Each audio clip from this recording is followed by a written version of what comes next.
I feel like whenever somebody does it for the external reasons, they try to force things and it doesn't come off as authentic, or they try to do things that don't always work and they get discouraged. So just be true to yourself, be consistent, be humble, don't burn any bridges, and that's it. Today is Sunday, February 23rd, 2025. Who are we speaking with? Hello, my name is Rissa Garcia from New York City, DJ, producer, and occasional event thrower. I want to start with uh, your dancing room only parties. Uh, I, I love the idea and a tremendous amount of respect for you because so many New York DJs complain about there are no opportunities, no opportunities. And I love how you just took the bull by the horns and just created your own opportunity. You know, I think that's a blueprint that other people should learn from, as opposed to like complaining. You just went out, booked your favorite DJs, you created your own residency. Like that's so baller. Talk Yeah. to people about how that concept came about. How'd you think about the idea? How long did it take you for you to organize it? How did you even fund the DJs? Because I mean, you had like top tier talent playing with you. So tell us about all that. Tell us about how that came about and the birth of that idea. Okay, well, it first started in the beginning of the focus on the DJ era, where the crowd started coming in and the DJ started to become the focus, and it wasn't so much about the party and the music itself. Everybody would just stare at the DJ and film. A lot of the younger crowds, I guess, because maybe they watch Boiler Rooms and they just come and they think it's like a spectacle, but honestly, we're not doing anything special to be looking at us all night long. It's about the party and the vibe. So I started dancing room only just to kind of, spread the message that dance floors are for dancing, and the party is about you guys. It's out there. It's not in the booth with us. We don't worry about what's going on over here. And that was it.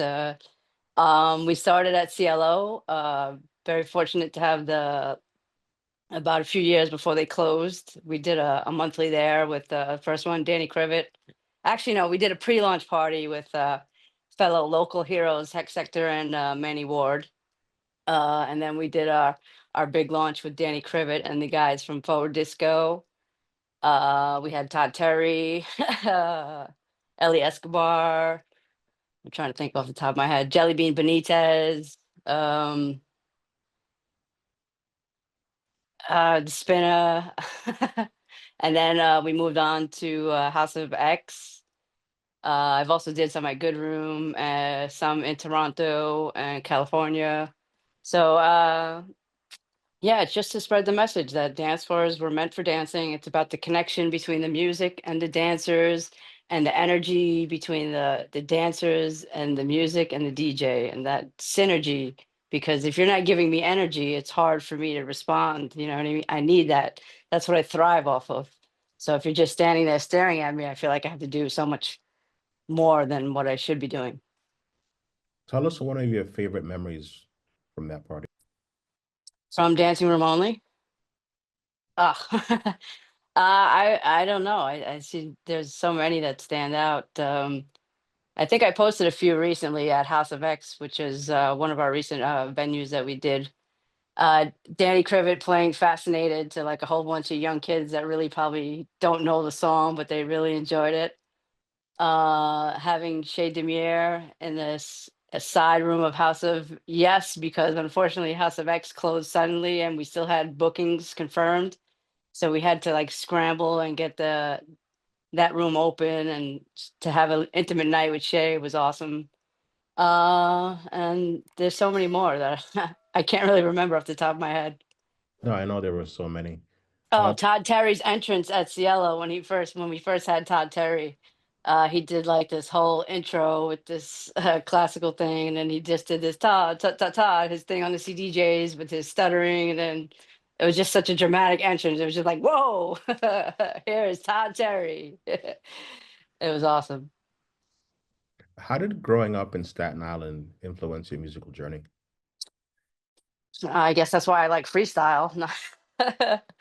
um, I wouldn't say. I mean, I kind of actually grew up with DJs around me, but I didn't really know it. Like I recently saw pictures from like one of my childhood parties, and in the background they're setting up DJ equipment. And I was like, oh, okay, I get it. It's been around me all my life.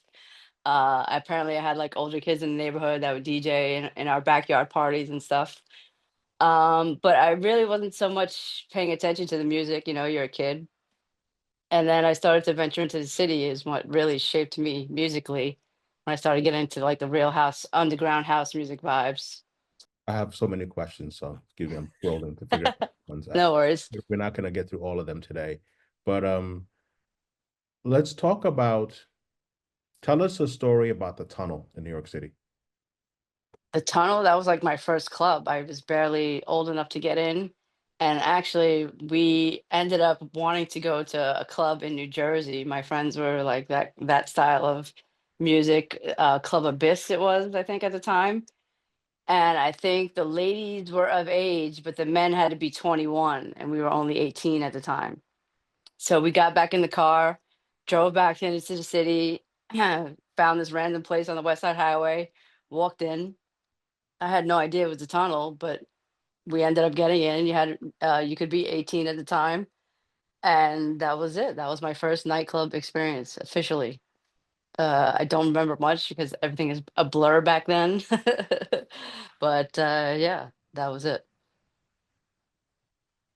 I don't even remember who the DJ was. It might have been Tenaglia. I'm not sure. It was like 1998.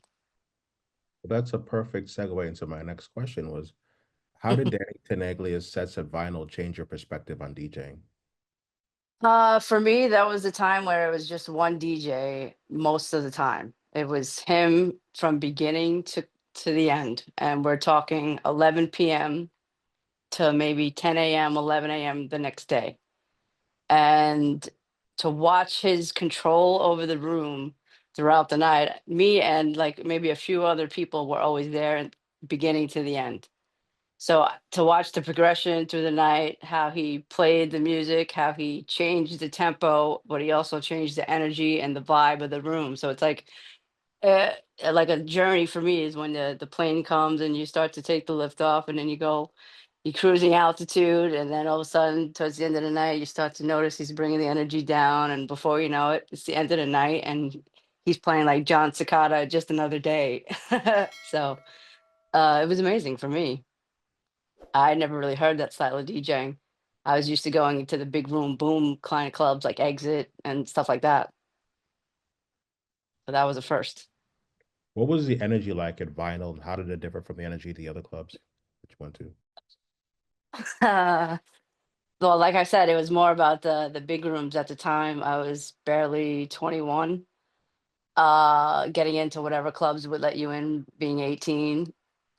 And from 18 to 21, there wasn't that many. So you went to like the big, more commercial spaces like Exit and stuff like that. And somebody's home. And that was it. And then here we came in this small 1,000 person room club with just one person DJing for the whole night. So there was no other, there was maybe a side room, but it's not like the other clubs where you had this room, that room, that room, this room, and it's all different. It's like an experience. This, everybody was just mainly in that main room, and that's where the energy was. So it was more about the energy, the music, and the vibe all in one space. And I never experienced that kind of energy before. I was like, wow, this is different. Tell us about your first gig at Tut in 2004. Oh my God. Yeah, that was my very, very first one. Me and my old partner Ruiz went back to back all night long, and we got to do one of those journey style sets. It was probably the last time I played all night for a long time. No, actually, I do a few all night sets at Good Room once in a while. That's actually my favorite thing to do. Um, Besides these 2 3 hour sets, and for me, it was probably one of the a great opening for my world. I couldn't have asked for a better debut. You know, it was just my friends in a basement jamming out. Let's take a step back. Let's. I want you to paint a picture for about the New York scene. So, say our buddy Kai is coming over to New York from Munich. He's going to be here for 8 days. Um, Paint a picture of for our scene and our sound. Where should he go? What should he see? What parties? What clubs? You know. Today. Yeah, these days. Yes. I think it depends on the weekend. It's not like the days before where you had, I mean, it depends what kind of music he's into too. Are you like one of those purist house heads that only wants to hear, the house? Are you into the techno, harder stuff, the acid? Are you, it all depends musically what he's into, honestly. We have it all here. It's not like you could go to any club and you're going to hear this kind of music. So it really depends on the night, the day of the week, who's playing, what party, and that's it. One party I would definitely make sure if you're in town on those days is definitely 718 sessions. If you're in town in November for Thanksgiving, it's Louis Vegas flashback party. Um, Body and soul parties, of course, but those are rare. Those are the really hardcore New York City party where you get that old school kind of vibe. But other than that, it depends on, any given night, what's going on. Speaking of 718, you have a solid friendship with Danny Krivet. How did that friendship develop, and what have you learned from him over the years? That developed through my husband, actually. They had a conversation about him kind of in between people that helped him out with gigs or whatever. As you know, my husband Ariel, for those who don't know, the famous lighting guy from Body and Soul and 718 Sessions and long time, and at Vinyl where we met. Um, so yeah, they were having a conversation about him needing somebody to help him out on the booking end. I was in between work, so that's how I started working with him in the DJ world. Friends of mine had a Saturday night residency, the Forward Disco guys, and I was like, "Hey, what do you think about hiring Danny Krivet?" And they were like, "Oh, hell yeah, we would love to."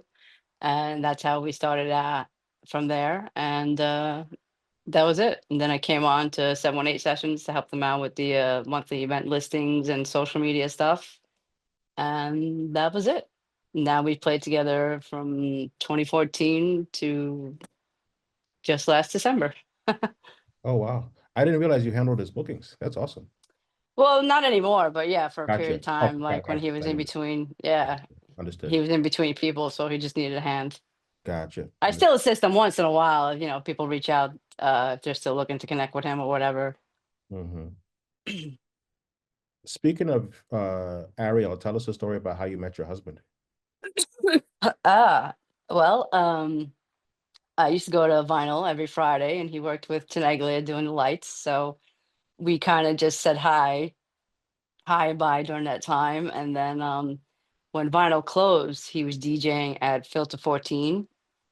So then I went to see him DJ, and then we started, talking then. And then once again, my friend Gabriel, aka Silver Bull, took me to 718 sessions, and then we started hanging out and getting to know each other, and that was it from 2004 till today. So did you make the first move or did he make the first move? I'm pretty sure he did. I'm definitely not one of those first move kind of gals.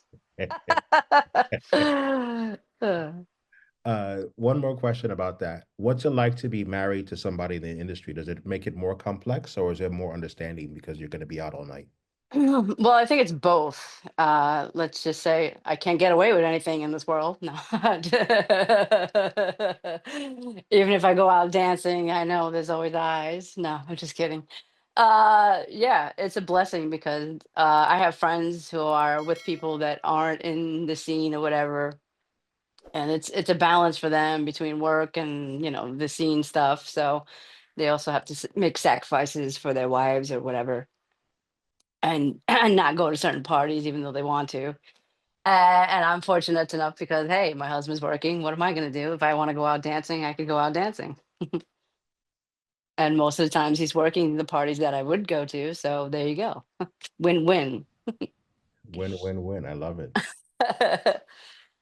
Let's talk about balance. How do you balance managing your own brand and then also Ariel's Lollipop headphones brand, and then also Night Child Records. Like, how do you Uh, find time to do all of that? well, it's anybody that runs their own business, everything is 24/7. It doesn't matter. So the main thing is the lollipop business, obviously, because that's something that comes in more frequent. And the label is just sort of like a side thing right now. I don't put too much focus in it. Like if I get demos, if I have music that I want to release, I'll put music out. I'm not like one of those people that constantly has to do something or to put something out. If I take everything as it comes, I don't put that kind of pressure on myself to feel like you always have to be doing something and putting something out. And, I'm a believer in the universe and whatever is meant to be will be. So I don't put that kind of pressure on myself. Right now, I'm kind of in between venues with dancing room only. I don't know if there's a right spot for it right now, but I'm hoping something will open up soon for it with all the dots connected. What challenges have you faced as a female DJ in the New York house music scene? Uh, I wouldn't say I faced any particular challenges, aside from, people maybe not look at you as serious, they don't expect much from you. But I don't mind that because I love walking in the room and people being underestimating me or whatever, or not thinking much of me. And then I do my thing and they're like, oh, wow, I wasn't expecting that. And I'm like, I don't know what, what am I supposed to act like? I'm just a person that plays music. So, yeah, I don't feel like I face any particular challenges, thankfully. How has the Brooklyn versus Manhattan club scene dynamic affected your DJ career? Um, I feel like Manhattan has a different kind of energy. I feel like there's people in the outer boroughs, people in New Jersey, people from other parts of Brooklyn. It's more of a centerpiece for those people. It's easier for them to get to Manhattan. For them to travel to Bushwick and Flushing, it's like another half hour, 40-minute drive. So it takes a lot to get them to go to specific parties and specific days. Say if you're doing a Sunday and it's in Greenpoint, they live in, whatever, New Jersey, and it's going to be an hour ride home, and you're doing Sunday 6 to 12 and they got work the next day, it's going to be hard for them to go because they're going to be like, oh, I got to leave at 10 by the time I get home and do this and do that. It's not like just jumping over the bridge to Manhattan where everything's connected. And Brooklyn has like a younger kind of crowd. It's a different energy for me. Not to say that it's a bad energy, but it's definitely a different vibe. Uh, Most people know what I'm talking about. There's a Brooklyn vibe, and then there's a Manhattan kind of vibe. I know exactly what you mean. I know exactly. uh, What's the story behind your label name, Night Child Records? well, actually, at the time, it was run by me and my friend Ruiz at the time, and I think he came up with the name with his then girlfriend Lynn. They were working on something called Dark Child, but it wasn't available, I think, because of Jermaine Dupri or something like that. He had Dark Child Records or something. So then they came up with Night Child, and life happens, and all of a sudden it came to me, and I just kept with it. So Love it that. wasn't. It was their main idea. Talk to us about the transition from vinyl to digital.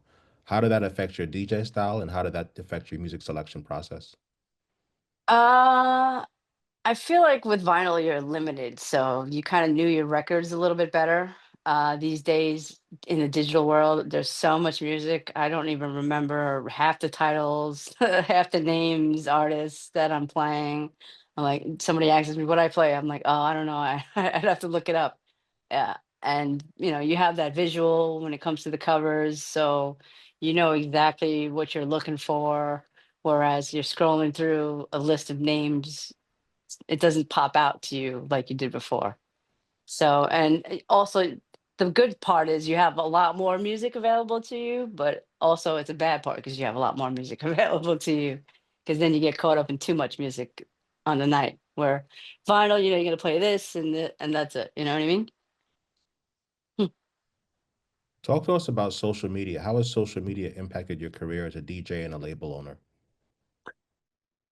Social media is that double-edged sword, as I always say. It's great for, the right kind of people, but I don't think it's a way to judge people. Like I'm not a content creator. I'm very skilled with video cameras and making content videos to please the algorithms and all that stuff. But if you are, it's great that you can take advantage of that because it helps your career. But I think we're spending too much focus on those social media style DJs where they have no pedigree just because they make a video that goes viral. That doesn't mean they know how to hold down a night on the dance floor. That doesn't mean they know how to create a vibe. You know what I mean? So, like I said, it's good and bad. As with everything these days, technologies, it's either a curse or a blessing or both. Or both, exactly. Yeah. How has your Puerto Rican heritage influenced your musical choices and style? Well, we have to have heavy bass lines. We have to have some kind of percussion, some kind of strut, some kind of energy. And that's it. Like I said, I grew up in a party style household, so my first few house records was what's that? Aquí yo quiero trago, aquí yo quiero trago. And then the Out Here Brothers, stuff like that. And Two Without Hats. So yeah, that kind of even now I still play that kind of stuff. Anything that has that kind of heavy drum rhythms and heavy bass lines, chords, which is all elements in Latin music as well. You Please previously edit out my singing. No, that's the best part. That's the best part. Uh, In the past, you've talked about your entry into music was thanks to your parents. Can you elaborate on how they directly or indirectly affected your DJ career? well, like I said, I didn't even realize it at the time till just looking at it, like the having DJs at house parties. We would host the New Year's Eve parties, and our house was always the party house where we had everybody come over in the neighborhood. And yeah, that's what made me fall in love with that family style vibe when I go out. I love seeing the familiar faces on the dance floor. I love seeing the people that you know. That's what makes a party special. And as a DJ, it makes us feel comfortable seeing those familiar faces because we know what makes them go crazy. We know the right records. We know they're gonna, oh, if I play this, they're gonna react. You know what I mean? So you build up a familiarity with them, which is lacking today. Mm. Why do you think it's lacking today? Say more. Well, like I said, the whole scene is different today. We would see the same DJs every week. And like these kids today don't really know about those weekly residencies. Now they're like, oh, I just saw him last week. I'm gonna go see this DJ and so from Berlin that came, before. Then we would just same week every DJ. When vinyl was around, Ariel said he would see people Friday, Saturday, and Sunday. So that's 3 nights in a row. Even though it was different DJs, it was the same venue. So Friday they went to Danny. Saturday I think was sometimes Danny Howells or somebody like that. And then Sunday, the Body and Soul parties. So, or Timmy Regisford Saturdays too, before that party took over in the late 90s. Yep. Now it's like you're lucky if you can get a residency for once a month somewhere. Let's talk about that.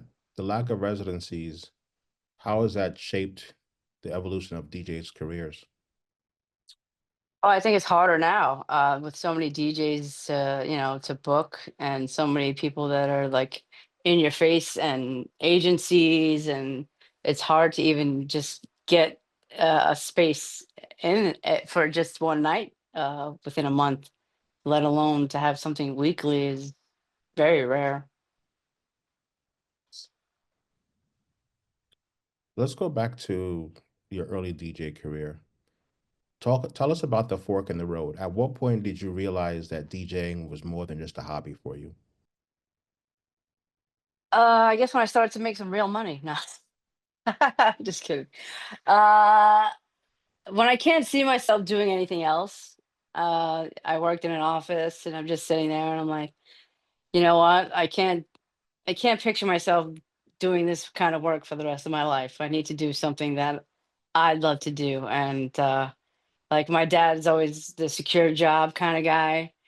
And all his life, he was always in a secure job. And right before he retired, he lost his job and he had to lose his retirement and work for the post office. So I was like, he spent all these years working and then he worked for Deutsche Bank and they sent his whole floor to jobs in India. And I was like, wow, he spent all that life worrying about his security. And look, at the tail end of his career, he lost his job. I was like, wow. So, you know what? Why spend your life working for somebody else, doing something that doesn't make you happy? I could spend every day of my life doing what makes me happy, living for me. I'm not living for anybody else. And that was it for me. Wow, that's deep. Did he finally retire? Or is he still working? No, no, he's retired. Yeah, thankfully. Yeah. That's that's Yeah. that's Because, you know, at that age, who's going to hire somebody new? So he had to spend most of his retirement money looking for work. So it was like, oh, it's yeah, crazy. That's why you never know. Just do what you live your life. exactly. Tell us a story about DJing when the gig wasn't going as planned, and then how did you turn it around? The gig wasn't going as planned. I'm not sure I've had one of those moments. Either the Besides crowd, my either the crowd wasn't reacting, or the person before you was playing, in a vastly different way, or you know. Oh, that's the DJ's playing before me. It's I just either start with an intro track, like a track that starts like on a synth or something, so you could just transition into your style or do like an acapella. I think one of my worst gigs was one of my first gigs, but it had to do with a brownie I ate beforehand, which made it there was no coming back from that. So there was no fixing that one. I just had to eat it, and that was it. Although they said musically it was good, but everything else was a blur. And yeah, there was no redemption on that one. But other than that, like tend to stick with gigs where I know where I'm getting into. So, and you know, I'm at the point now where if they know that I'm going to play, they know what to expect from me musically. So, like I said, I don't put any kind of pressure on myself. Whatever you get from me is what you get from me musically. I'm not trying to, you know, please this person, that person. I'm just expressing myself, the music I love, and I hope that transforms to you.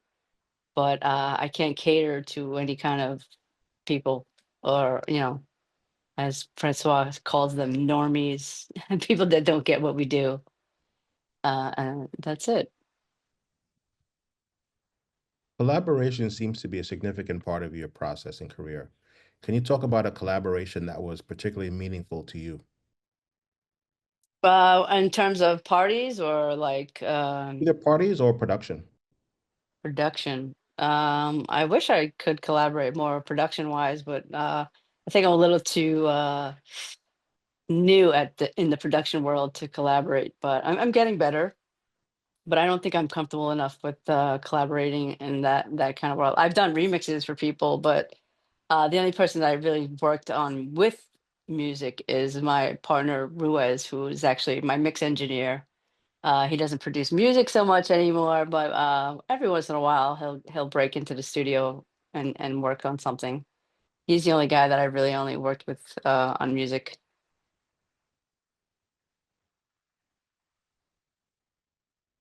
Um, how would you describe your DJ style? I what most people say is a typical New York City DJ.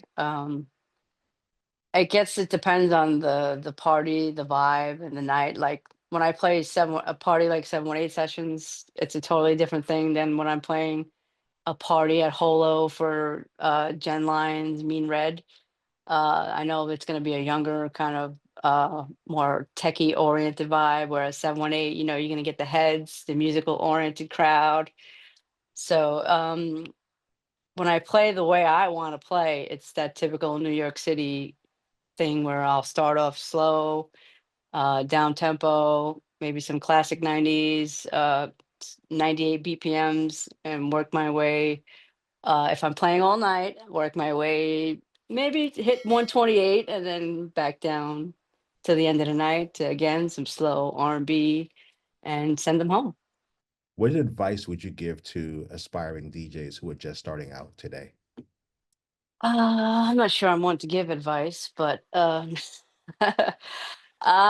would say just stay pure, stay true to what you like musically and do this for you. Don't do it for anybody else.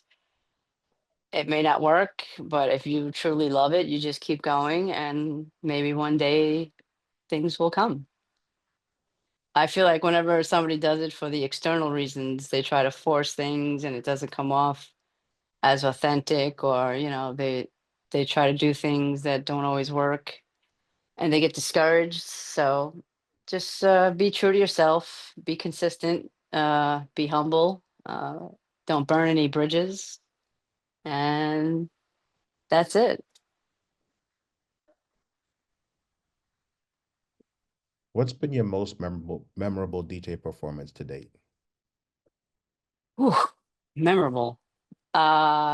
See, there's one that I don't really remember, but I know it was memorable, but I don't remember it. It wa- it was the night I opened for Danny Tenaglia at Output Club for Boo Yourself. But when I tell you I don't remember it, it's just all a blur. It truly was a blur. I remember it was a lot of people, and it just went in the blink of an eye. The next thing I knew, it was time to go, and I couldn't even tell you that one record that I played, except every time Gabe sees me, he says, "I remember you played an old vinyl record that he loved," because I knew him and my friend Drew were in the house. So I said, "Okay, I got to play this record for them." And it was Victoria Beckham's "Not Such an Innocent Girl," which is a Robbie Rivera remix. And it always used to drive us nuts at vinyl. So I was like, you know what? I'm going to play it. It's Boo Yourself Party. Vinyl people are here. I had to play it. And that's probably the only thing I remember about that night. Oh, and the record that skipped one time. But other than that, it's all a blur, but I heard it was good. uh, and another memorable one was when I played with Alternate for her Lincoln Center, opening her for her show at Lincoln Center during the big Summer for the City outdoors. And yeah, that was it. I'm sure there was a few more, but I could be here all day. Every gig to me is memorable. No, not everyone. Most of them, yeah. Looking back at your career so far, what would you say is the pivotal moment that defined your path as a DJ? Yeah, definitely opening for Danny Krivet. That first one, just from there, that was the ladder, the first step on the ladder that took me to where I am now. And yeah, that will forever stay in my mind that night.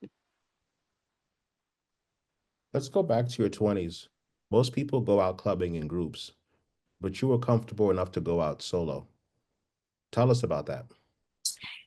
Yeah, that's pretty crazy. But I would take being from Staten Island at the time, I would take the bus, ferry, and train to Vinyl by myself. And that was it. Like I said at the time, if you were going to the same club with the same DJ, you kind of grew a family inside the club. So even if I went by myself, I knew who I was going to see there, which is another important part of residencies. You know, I'm okay because I'm going to run into this person, that person. And sometimes you don't even know their names, but you know their faces. I still see people to this day where I don't know their names, but I know their faces. So that kind of familiarity, I'm good with that. I don't care. But now I'm not as comfortable as going out anymore.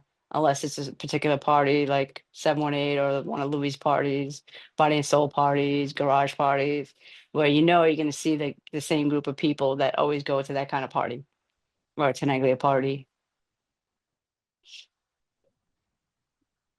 You previously talked about having your spot on the dance floor. Explain. Yeah, at vinyl, they always knew where I was. It was there was the DJ booth, a white column on the right, a white column on the left, and I was always by that column on the right. So throughout the night, if my friends would wander around, they know where they can find me. And they knew that was my space. Like, you stay in your space, I'll stay in my space, and we all dance together. Talk more about it feels like clubbing was not just about the music. That was a piece of it, but it was about community and family and connection. Talk about that. Well, yeah, like I said, that comes when you have the same group of people. You know, I see the same group of people every Thanksgiving Eve for Louis Vegas flashback parties, and that becomes like a tradition. So, um, 718 parties, you know, you're always going to see the handful of people that go to every party, and that's it. You know, it's just like Cheers. You know, you want to go where everybody knows your name, and that's your tribe. These are your people. These are the ones that you vibe with. This is the energy that you guys, when you dance together, this is what the synergy you create together under the music. And I love that. That's that's what drives me. When I play gigs where there's no dancing, it's just, you know, it's just not for me. We need that energy. It's important. Describe the feeling when you're dancing and the DJ plays the right song at the right time of the night. Explain that to people. I don't think you can. It's just like, it just, your body feels free, like you have no control. It's it's everything, that moment, like when that goosebumps moment where you get the chills on the dance floor, or you look across the room and everybody just has that same smile on their face because everybody's so immersed in the music. And that's the one thing that's connecting us all in that moment is this record. And there's nothing else like it. You can't even describe it. I mean, I'm trying to put it in words, but there is none. It's a feeling, like they said. It sounds trite, but it's true. House music is a feeling. Let's talk about DJing again. Tell us about the time you chickened out of your first DJ gig. Yeah, totally.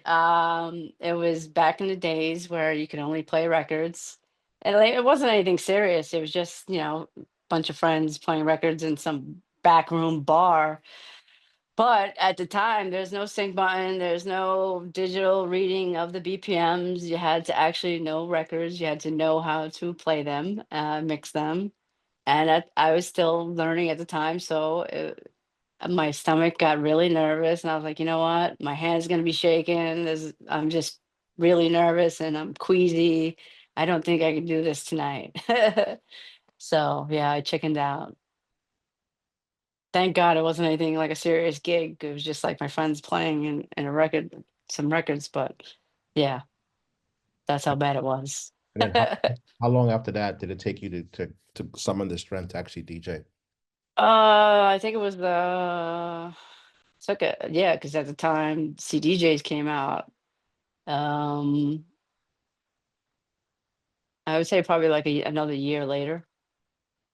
I was still practicing. Like I said, you had to know what you were doing. You couldn't just go up there and fake it. How has the absence of cell phones in clubs during your early days impacted the way you view modern nightlife? I think you're just freer. Even as a dancer, I don't want people filming me. Like, I want to be free. I don't want to worry about what I'm looking like on somebody's live feed or somebody's video on Instagram.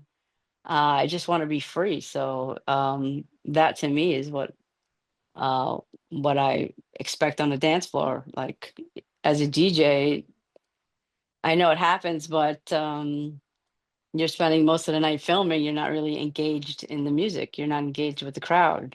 you're engaged with a screen. Now, you also did lights as well, correct? Oh, me? No, no, no, never. I may have pressed a button once in a while, but no. Okay. Um, Walk us through your creative process when you're making a track. How do you come up with the idea? Um, how do you know when it's done? And where does inspiration come from? It's never done. No. It depends. If like I come home from a night of going out, I'd be like, I feel like working on something. Then I'll do something specific with something specific in mind. But usually I'll just open up, I use Pro Tools. I'll set the BPM and see whatever mood I'm in. If I'm into to making something more like slower, uh, or something more energetic. It all depends. If I'm making something slower, I'll usually start with like piano and, get into the more percussive elements. For something more groove driven, I start with a kick and a bass line and build from there. So it all depends on whatever floats my boat, I guess, in the moment. Um, yeah, there's no way to go in there with. If I feel like I have a set plan, it never works the way I want to. So I go in with an empty slate, and whatever comes out, comes out. Unless I'm working on a remix where you have parts to work with, and then that's a different story. But yeah, I usually tend to go in with just starting, set the BPM, and see what comes about. And then the final question, what's next? Well, right now I got my producer hat on. So I'm trying. I've been saying this for a long time to finish up a full length album. I'm probably halfway through the tracks that I have sorted. I just finished some remix work, and I'm also trying to finish up a separate EP from the LP. So yeah, I'm really working on music right now, trying to get some stuff done because I've been really slacking on that part. So I'm definitely trying to get more music out, and that's it. And then I'll be in Toronto March 22nd. Back in Toronto, I'll be playing like a 6-hour set for this after hours vibe thing. I love it. And then the final question, if people want to book you, what's the best way to get a hold of you? Well, it depends. If they know, they can reach out to me on Instagram or hit my website. Perfect. I also have an agent that works with me, Kelly at Midnight Bookings. She also handles Tony Humphreys, Maurice Fulton, and a slew of other talented people. So you could definitely check out her site, Midnight Artists Agency. And yeah, my website, rissagarcia.com, my Instagram, Rissa NCR, and I have all the things. You could contact me, smoke signals, send a pigeon to my terrace. No, I'm just kidding. Uh, Awesome. yeah, Well, thank you so much. I appreciate your time. great. Awesome. Thank you so much for having me. Hopefully I answered your questions. And Oh, this was if you have great. any follow-ups, let me know. Definitely will do. All right. Take All care. right. Thank you. Bye-bye. Okay. Bye.